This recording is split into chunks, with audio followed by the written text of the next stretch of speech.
Thank you, Jim. My name is Glenn, and I'm an alcoholic. Um, my step is step two, came to believe in a power greater than ourselves could restore us to sanity.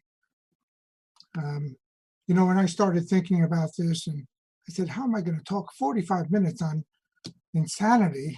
I said, oh, wait a minute. And I started thinking about, yeah, I've been insane for a long, long time.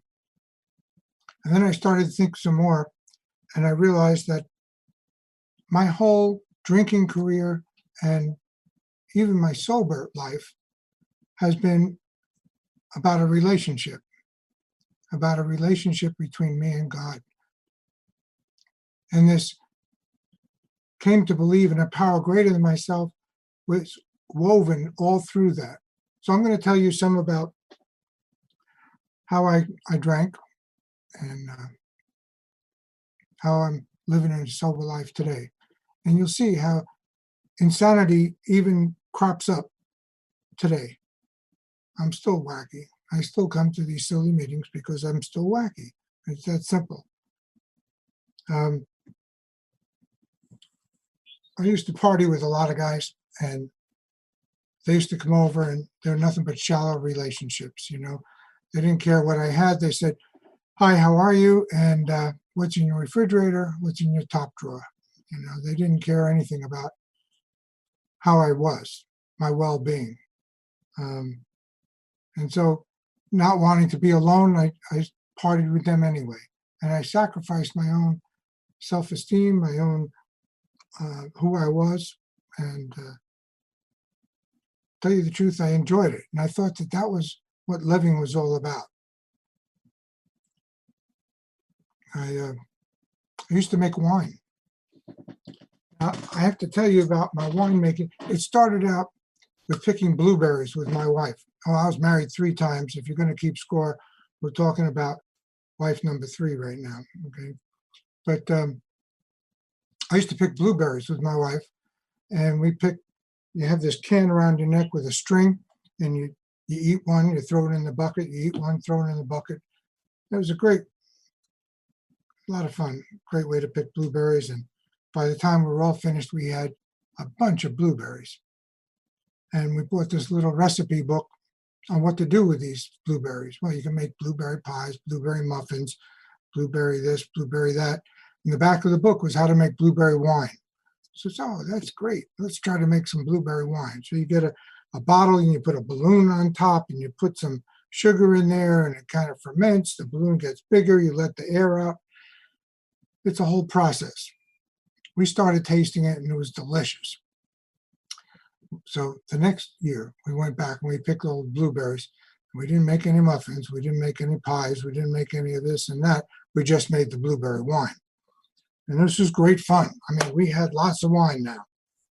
And if a little bit is the right amount and more is better, too much has got to be perfect, right? I mean, people understand that. So I started making more and more and more. Next thing you know, I'm buying grapes. Now, it takes two 42-pound boxes of grapes to make a 5-gallon carboy. A 5-gallon carboy is the glass jug on top of the water cooler, the glug glug thing, So it takes 84 pounds, 42-pound boxes of grapes. So the first year we made some grapes, and made some wine, and it was just delicious. It was just great, right? It's homemade, It never lasted a year, so there's no such thing as aging wine in my house. But it was really good. The next year, I got some more grapes from the local Italian guy. Hey, how you doing? That guy. And if a little bit is the right amount and more is better, then too much has got to be perfect. So the last year of my drinking, 1987, I was drinking. I had 3/4 tons of grapes delivered to my home. That's enough to make 950 bottles of wine. If anybody's here from the IRS, I had nothing to do with selling it. It was just giving it away to my friends and drinking it in my own home. No. So we had wine all over the place. We made champagne. We made Alicante. We made, I had a whole wall. Matter of fact, I checked before, and I can't share screen. I have pictures of this, which is just amazing. My whole wall in my basement was filled with these plastic milk containers, that holds 4 gallons of milk, those plastic containers. And you could put 21 bottles of wine in one of those containers. So we had, the whole wall was filled with these containers, bolted into the wall. And I had 950 bottles of wine. We made champagne. You put the cork in, put the wire hood on top. In the middle of the night, pop, oh, we lost another one, and it was just great. None of our wines ever made it past the year. Like I said, we never had aged wines. I really enjoyed making wine. It was fun. Now, I come from an engineering background, and I looked up how to make wine scientifically, and the specific gravity that you need in the sugar content of the grape juice to get 12% alcohol, that kind of thing. And I brought this to the local guys who sell the grapes, and they didn't know what I was talking about. I mean, they're old Italian guys who would light up a sulfur strip to clear out the barrel of bacteria. And I said, no, you can do that, but you really need to sterilize everything, and you don't want bacteria. And I taught them everything that I knew from a scientific standpoint. So my last day of drinking was in 1987, September 29th, 1987. And what happened was I came home in the middle of a drunk. Now, I always drink to blackout because that's being successful for me. I think that if I'm in a blackout, I've reached nirvana. I've reached the place that I wanted to go. I mean, why else would you drink? If not to pass out, if not to sleep happily in the corner with a big, stupid grin on your face, right?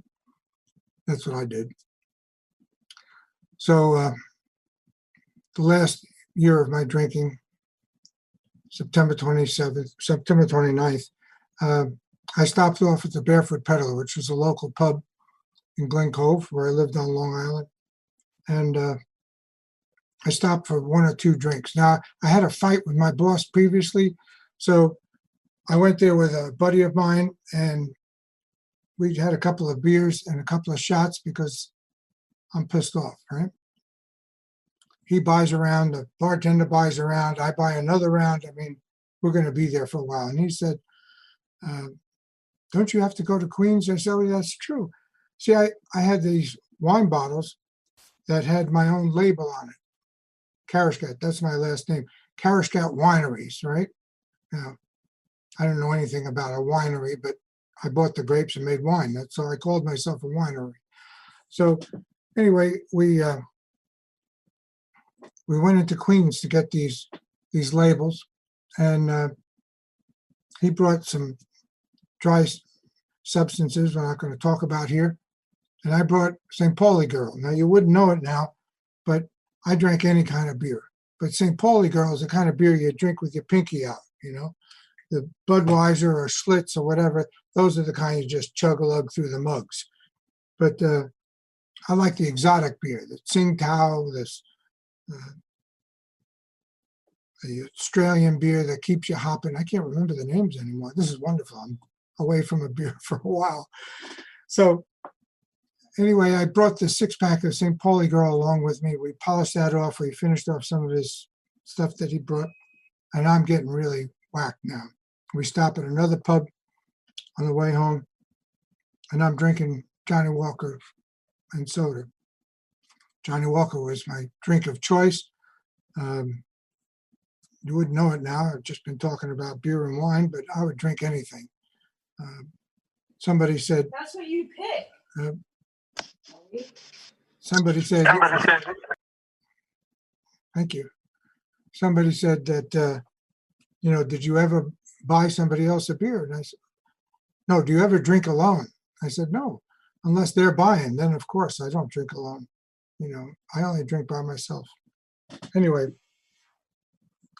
I was coming home. I'm pissed off at my boss, and I'm kind of loaded. And my wife left my dinner on the table, as I've found it many times before. It was cold. And I go upstairs and she's sleeping in bed. And I jump on top of her. And with my clenched fist, I started beating her. I can't ever imagine doing something like that in my life. Even to this day, I can't believe that I did it. But I'm in a blackout. I woke up in the spare bedroom. I never sleep in the spare bedroom. I woke up 9 o'clock in the morning. I'm never late for work. My work starts at 8 o'clock. I called my wife and I said, what happened? What's going on? Where are you? And she was already at her job. She says, well, you'll see when you get home. Well, when I got home, her face was all black and blue and starting to turn yellow. And I'm going, wow, what happened to you? She goes, you don't remember? I said, I don't remember. What are you talking about? She told me what I did. And she said, you better put on your suit tomorrow. You got to be in court for a restraining order. Now, I didn't want to go to court. I didn't want to be, I never had a restraining order on me. I don't know anything about that kind of stuff. But there I was standing in front of the judge the next day. Now, she had added 3 stipulations into this restraining order. Otherwise, I would get 6 months in jail at the local county jail. And I've already been to jail for a couple of DUIs, and I didn't want to have Bubba for a lover, that's for sure. So I listened to these stipulations that the judge had said, and he said that I had to not drink in my home. And I'm thinking in my keen intellectual mind, well, okay, I'll just have a couple of beers out in the backyard. The second stipulation was that I couldn't come home drunk. Well, that's easy. I'll just have 2 beers when I stop for a drink. And the third one was that I had to go to counseling service. There's an alcohol counseling service in Glen Cove where I live, and that's the one that really screwed me up. I knew that they knew. Okay. So God is in my life even then to put me into this alcohol counseling center. I'm with this wonderful woman who is my therapist, and she put me into group and also individual. And I'm sitting there like this, okay, tell me how to drink alcohol. I don't want anything to do with this whole deal. And it was not about drinking alcohol. I was talking about your feelings and all that. I was like, really? This is terrible. I don't want to do this. Comes Thanksgiving, and one of the stipulations my therapist said was that I had to go to AA meetings. And she said, now, there's a beginner's meeting. It meets on Monday. It's not too far from here. And she gave me the address. She said, you go there and you tell me how it is next week. I said, okay, fine. I come back next week. She said, well, how was it? I said, oh, I forgot. I just forgot all about it. So she said, well, you got to do this because otherwise I'm going to violate you and you're going to go back to jail. You're going to go to jail for 6 months. So it's okay, fine. So she gave me a little map of where this meeting was. And I go there and I come back the next week and I said, I don't know, the door must have been closed and locked. I couldn't get in. I think they must have closed it at 8 o'clock. I didn't understand it, but that's what happened. And she said, if you don't go to this meeting, you're in violation, and that's it. So I went to this meeting and I go in there, and it was in the basement of a church, and there was smoke from about my knee up to the top of the ceiling. There was a low ceiling, and there was nothing but 80-year-old people around the outside. It looked like God's waiting room. And I'm like, oh man, what have I gotten myself into? This is horrible. So here I am going to this meeting, and there's a poor old guy sitting on a bench against the wall, and he's got coveralls and he's got a full beard and he's dirty and disheveled.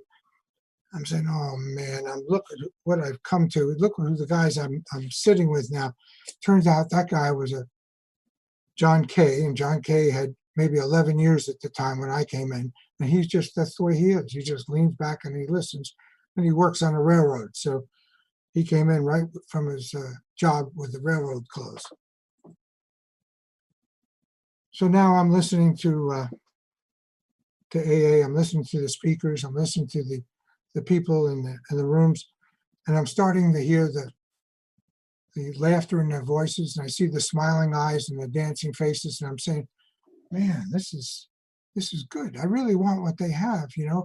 And they handed me a big book. Now this may be another time of my insanity where God jumped in and he just gave me a big book. I don't know.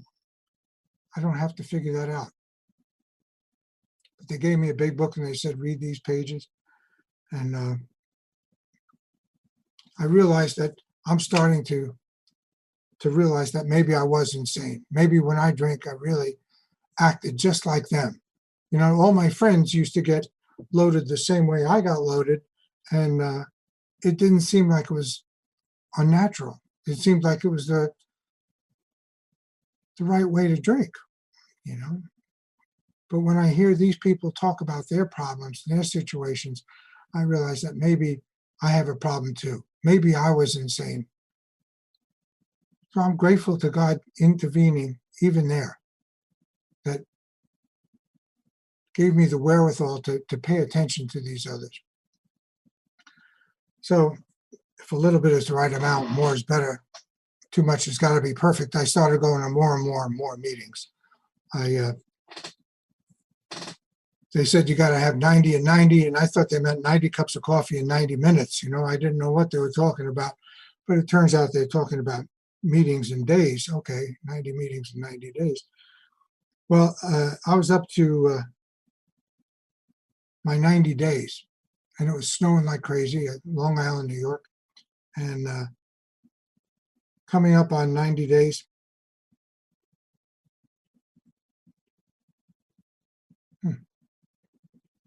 There's coming up on 90 days, and I said, well, I don't know if they're going to have a meeting. I mean, the snow is pretty deep. It's about 18 inches deep. You know, there's no tire tracks in the road. The plow didn't come through. We're going to have a problem. I'm going to the meeting anyway. I got 90 days. I want my chip. That's it. So I get to this meeting and there's nobody there. The lights are off. And another car pulls up. And I said, that's it. I'm going to get this guy. Put him in my car. We're having a meeting in the car. I'm going to get my 90 meetings. And then I realized it was not really 90 meetings, because my wife said, don't you remember you had a half a glass of wine in the backyard with Giuseppe? That's the guy who taught me how to make wine. And I said, oh yeah, that's right. So I reset, I don't know, 12, 13 days. So October 10th, 10/10/87 is my real day. So I reset. Now I didn't have the 90 meetings in 90 days. I had 87 days, but I'll take it. It was fine. I found that I needed to do my steps. You guys were saying to me that the steps is where it's at, and I could realize that the alcohol was but a symptom, and I had to get down to roots, causes, and disease, to roots, causes, and conditions. So that meant I had to do a fourth step. And when I did a fourth step, I sweated on it for a long time, and I was really thinking about my fifth step before the fourth step. But finally, my sponsor said, you know, there's a retreat out east on Long Island, and I made a reservation for both of us, and you can do your fifth step with me out there. So now the date was set. And I'm like, okay. Before we started with these 20 pages I had on Saturday night, I said to him, there's one thing that I really need to tell you about, and it's something I just didn't write down. And I told him this one thing, and we talked about that for maybe 30, 45 minutes, and I felt cleansed. And I went through the rest of the sheets like there was no problem. And then we went into this chapel on Sunday morning. Actually, I was there by myself before anybody got up, and then they started to file in. And the theme of the retreat, by the way, was your deepest, darkest secrets. How they knew I was working on my fourth step, I have no idea. So I'm thinking about this, and they said, okay, write down the things you want to get rid of. I said, well, that's easy. I just wrote them down in my fifth step. And these are the things I want to get rid of. And I put them on this piece of paper and I folded them up, put it in this bucket, and the bucket went around the room. Then they lit it on fire, and I watched the smoke go up to the top of the chapel. And I felt purged. I felt like it was coming out of me, just like the smoke was going to the top of the chapel. And I started to feel the nearness of my Creator like I never did before. Isn't it amazing how God presents himself when I least expect it? I mean, I went there to get rid of my sponsor telling me to finish the damn fourth step. I just wanted to do it as an exercise. I had no idea I'd find my new buddy, God. You know, he's like my buddy over here. He's with me wherever I go. I started to have a lot of gratitude for my group.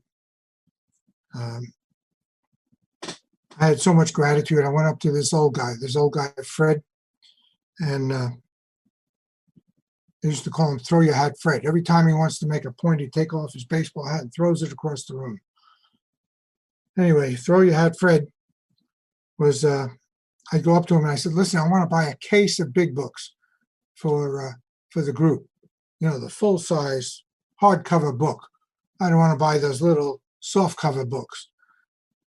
And I want to buy a case of them. Now, little did I know that it was the same price, but it doesn't make a difference then. I said, so I want to buy a whole case, show my gratitude for the group. I'm really, really grateful for where I am. And he says, well, you know, instead of buying a case of big books, why don't you become the book chairperson? I said, well, what is that? He said, well, that's where you get the money from the group. You buy the books for the group, and you give them out to the people who want them and take their money, and you buy more books, etc. Oh, okay, I can do that. So I started doing the book chairperson. And if a little bit is the right amount, more is better. Too much has got to be perfect. I bought every book that GSO ever made. I bought every pamphlet. I went to Hazleton and I bought all the pamphlets that Hazleton had. And they actually had a business meeting because of this. And they said, well, you know, we have stuff that is really conference approved, not conference approved. So now, even to this day, if you go to the Glen Head group, my old home group, you'll see there are two tables. One is AA and the other one is AA related. And it's separated by an inch or two of space. And I'm very proud of that. That was mine. But I love being in service. After being the book chairperson, I got involved with treasurer, and then I became GSR, then DCM, and then alternate DCM at large for Nassau County. And I love being in service. I love helping other people. It's God weaving his way in my life through the insanity. I didn't realize. Now, I never could have accepted that when I first came in. But by this time, I'm 5, 6, 7 years sober, something like that. And it gets deeper and deeper. My relationship with God got deeper and deeper. The more sober I got, the more insane I saw on other levels. I started to go to big book studies. And, well, I used to record speeches at AA conventions. And I'd go all over the country, and I recorded over 50 Joe and Charlie big book studies. I recorded many others. Chris is here. I recorded him and at the Wilson House, and Joe Hawk and a couple of others, Katie and Charlie. And I heard a lot of different interpretations of the big book. And Joe came up with this thing in the middle of his talk. He would always say, well, is it God or is it God? And I like that. And I adopted that. I use that often.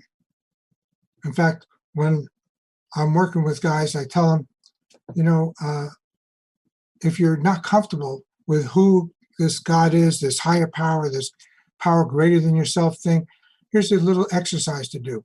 When you come up on a red light and all of a sudden it turns green, oh, you can say to yourself, is it God or is it God? And then write it down. Write it down in your little book. Carry that book with you in your back pocket, wherever you go. You pull up to the meeting place, and just as you get up there, somebody pulls out right in front of you. Now you have a parking space right in the front. You're a little bit late, and boy, you can run right in and you'll be on time. Is it odd or is it God? You don't have to decide. Just write it down. Is it odd or is it God? Just write down that one little thing. Parking spot, red light. You'll remember what it is. When the evidence becomes overwhelming, you realize there's a God in your life that's taking care of you. Well, God doesn't make parking spaces, but he still is in my life all the time. And it was this relationship that I'm getting through the uncovering and discovering of my insanity, the letting go. They told me, let go and let God. Okay, that's a nice trite saying until I really started to do it. And all of a sudden I realized, man, this is what they're talking about. There's so much more in AA than just reading the steps off the shades in a meeting room. So when I start sponsoring other people, I went to a convention one time and it was on the 11th step. And the guy says, well, this is what I do for my 11th step. And he talks about a roadmap. And he says, I start out on page 86 on awakening. And he goes through all these different paragraphs and different pages. And basically, it's an outline of all the steps of the book. And it takes about 5 minutes to read. But when he explains it, it takes maybe 20 minutes or so to explain it. It was cassettes back then. I rewound the cassette. I played it over and over and over and over until I got that in my head, exactly what he was saying. And I started passing that on to the guys I work with. What's really cool in this program is going someplace that I haven't been before, and somebody says, oh yeah, I heard about this roadmap. And they're talking about the roadmap that, I don't know, either I gave to somebody and they gave to somebody that they gave to somebody. Who knows how it happened? But I know that it's going out there. And it's such a great feeling inside of me that knows that I'm a part of other people's sobriety. So I'm working as an engineer. I'm an electronic engineer. This is before my taping thing. And I got laid off. Actually, it was military contracts, and they laid off a lot of people on Long Island. And I don't know what I'm going to do. And I go to my local noontime group, and I got laid off and I'm okay, but I know that God is going to take care of me, and I feel like I'm in good hands, like Allstate. God is going to take care of me and it's going to be all right. Okay, I go out there looking for a job. There were like 50,000 engineers, electronic engineers on Long Island that got laid off at the same time with the military cutbacks. What am I going to do? Now it's 2 or 3 weeks and I still don't have a job. So I go down to that group and now I'm starting to feel a little depressed. And then somebody says, don't you remember? You're in good hands. So you guys helped me when I was feeling down in the dumps. You guys helped me to remember that I'm in good hands. So that's why it's a we program. It really is. I mean, there are times when I could say something and help somebody, but when I hear it from you folks, I know I'm connected. So I didn't know what I was going to do. I took my 401k, I cashed it in, and I started my taping business. And that was the best thing that ever happened to me. Now I'm going to AA conventions all over the country. Jimmy knows what I'm talking about.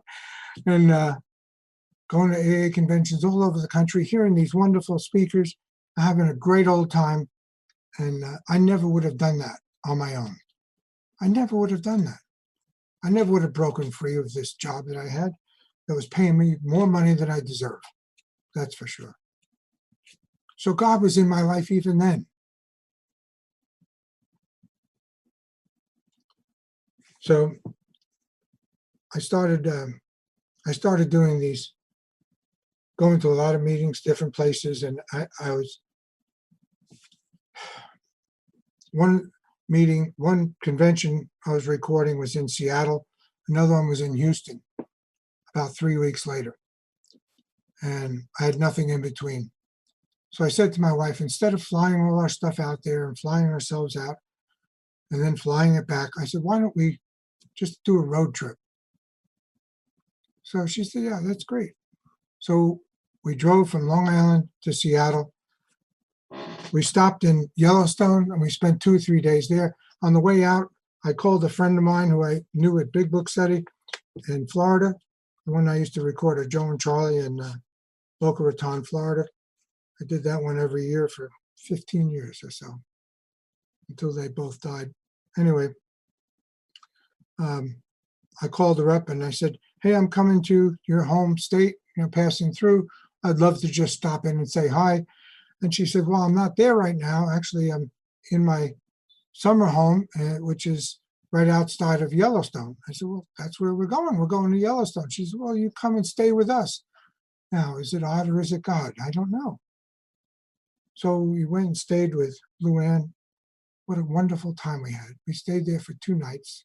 Just a great time. We did the job in Seattle, came back and saw my 2 sisters in Denver, saw some other friends I knew in Telluride and Santa Fe. And then we went and did the job in Houston. Went into New Orleans after that on the way home. My wife never been to New Orleans. And we got a hotel room right on Bourbon Street. And we're walking down the Bourbon Street and the parade starts. And what is this? This is Labor Day weekend. What is going on here? What is with this parade?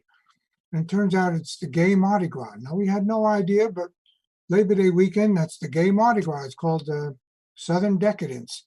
Okay, so the guys are throwing the beads to me. The gals are throwing the beads and the floats to my wife. We had a wonderful time. My wife went to a couple of psychics before this trip and one psychic in New Orleans, and they all said that we're going to find our new home. We looked in Denver, couldn't find it, and we said, well, that's not going to happen. And the one in New Orleans said, well, did you find your new home yet? No, we didn't find our new home. So we're driving up Interstate 81, and all of a sudden I smell smoke in the car, and I look outside, I don't see anything. All the fan belts seem to be intact. It turns out that we're right under the exit sign for Greenville, Tennessee. So I pull into Greenville, Tennessee, and I said, I need somebody to check out my car. I'm in an auto parts store. And he said, well, you can go to this guy over here. And I go to him, and he said, well, it looks like your air compressor is frozen, and it's going to be a couple of hours. I said, that's fine. We'll stay overnight. So we went to the hotel. We stayed in the hotel, and in the hotel on the table, they have this book of real estate. And we're thumbing through the real estate. You get a 5-bedroom home on 5 acres of property, wraparound porch, and the taxes here, you can get it for about $150,000. And the taxes are about $600 a year. I'm paying $15,000 a year on Long Island. I said, this is crazy. We flipped the page, there's another thing, same thing. We flipped the page again, another one. I said, we're moving. I could do my business here. There's no big deal. We're moving. So we go home and we come back and forth a few times. The first piece of property we saw, Jane loved, my wife, she loved it. She said, that's it. We're going to stay here. And I said, well, I'm an engineer. I have to do comparison shopping and we have to go look around, and I want 5 acres, whatever. So we came back numerous other times from New York. But now I'm recording somebody up in Boston, and they said, oh yeah, I always vacation in Greenville, South Carolina. I went, Greenville? We're looking at Greenville, Tennessee. One time we're coming down and we stop in Virginia to stay overnight. And I said, there's a Harley Davidson dealer up on the hill there. And I used to ride a Harley. And I said, how do I get to that dealer? And she said, well, you go down this road, that road, and turn left on Greenville. I said, really? Greenville? Okay. So obviously, God is in my life even then. And my wife reminded me, she said, you better start writing down in your odd God book all these things that are happening, because there's too many coincidences. There's too many things that are pointing for us to move here. We go home and we decide we're going to sell the home in New York. We go to a real estate agent and they come through the house and they said, you know what? Don't do anything. Paint the front door red because whoever buys your house is going to renovate it anyway. It's okay. And the house got sold in a week. Is it an odd or isn't God? Now I'm laying in bed and I'm saying, wow, this is really starting to happen. We're moving. And I said, who am I going to sell my business to? And then I thought of this other guy who used to tape small conventions, group anniversaries, that kind of thing. I said, would you like to buy my business? And he said, well, as a matter of fact, my partner just bought me out of a furniture business that I was partnership with him. And I'm sitting on a lot of money. And, we worked out a deal and he paid me some money down and some money every month. It was great. I just sold my business in another week. It's like, holy cow. We come down here now. Is it odd or is it God? This is the best thing that ever happened to me. I never would have left Long Island. Never in a million years. I loved it there. It was my wife's home. We bought her parents' home. It was my wife's family home for 56 years. So, we were going to stay there. We had in-ground pool, beautiful gardens. Everything was wonderful. We come down here and I get involved with a home group right away. I wasn't comfortable living in Greenville. I tried the different groups until I found one I was comfortable with. I said, okay, we can move to Greenville. And I started doing the service in there, and I became treasurer of that group. All the time being of service, helping others. All the time realizing that I'm getting closer to God with everything that I do.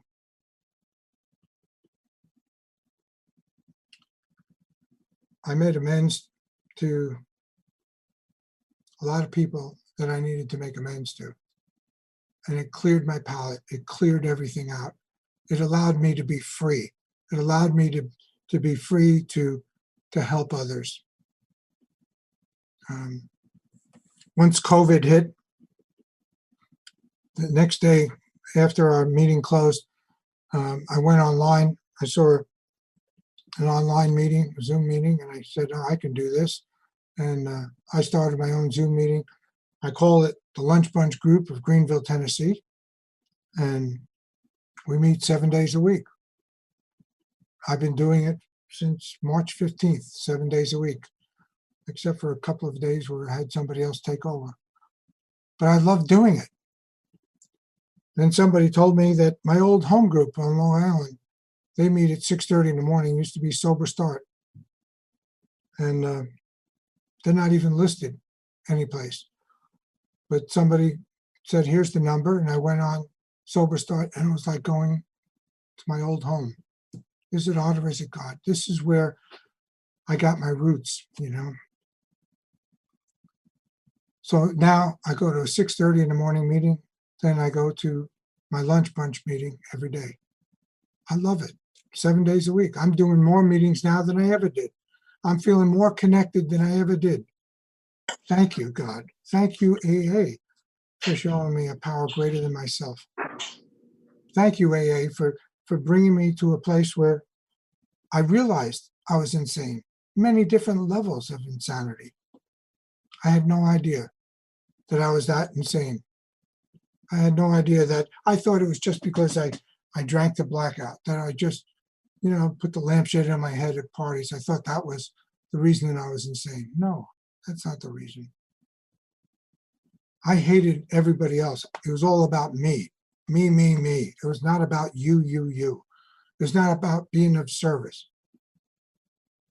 It says on 77, our real purpose is to fit ourselves to be of maximum service to God and others about us. That's my purpose, is to fit myself to be of maximum service to God and others about us.